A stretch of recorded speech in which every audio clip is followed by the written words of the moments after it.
ठाणे महानगरपालिकेचे उपायुक्त संदीप माळवी यांना काल फेरीवाल्यांकडून मारहाण झाल्यानंतर आज स्वतः ठाणे महानगरपालिकेचे आयुक्त संजीव जयस्वाल कारवाईसाठी रस्त्यावर उतरले। यावेळी ठाणेकरांना संजीव जयस्वाल यांचा आक्रमकपणा पाहायला मिळाला।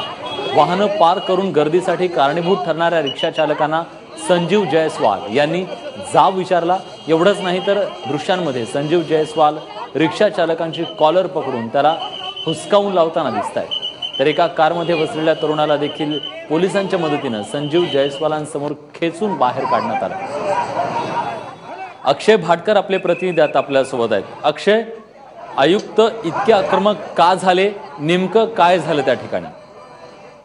काल संदीप माळवी यांना जी मारहाण झाली होती त्याच्यानंतर आज सकाळी जी प्रतिक्रिया दिली होती संजीव जयस्वाल यांनी, त्यांनी त्या प्रतिक्रियेमध्ये सांगितलं होतं की आजपासून आम्ही जी कारवाई करू ती त्याच्यासाठीच कालचं जी ऍक्शन घ्यायची रिॲक्शन असेल आणि त्यानुसार त्यांनी कारवाई केली।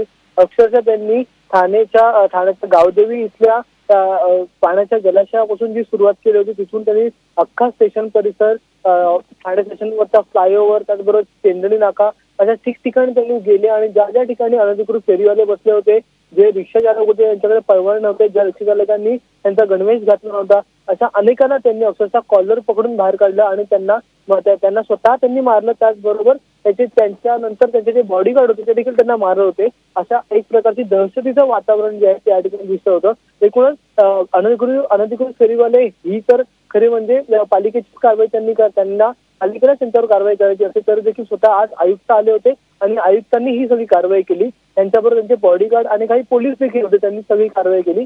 अशा प्रकारे संपूर्ण स्टेशन परिसरामध्ये आज ठाणे पालिकेचे आयुक्त आणि त्यांची फौज यांचं साम्राज्य होतं असं दिसून आलं। त्याचबरोबर काल ज्या ठिकाणी संदीप माळवी यांना मारहाण झाली होती ती सर्वच्या सर्व दुकानं पाडून टाकण्याचा आदेश देखील ठाणे पालिका आयुक्त यांनी दिला आहे आणि त्यानुसार आता कारवाई करत पालिकेने ती सगळी जी दुकानं होती या लाईन मधली ती सगळी पाडलेली आहेत, ती सध्या जमीनदोस्त केलेली आहे। त्याच्यामुळे एक वेगळ्या प्रकारचं वातावरण, एक थोडंसं दहशतीचं धडक कारवाईचं वातावरण सध्या ठाण्याच्या स्टेशन परिसरामध्ये दिसून येत आहे।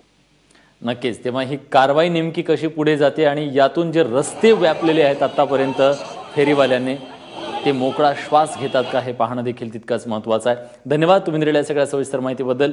या संदर्भातले, या कारवाई संदर्भातले अपडेट्स तुमच्याकडून घेत राहू।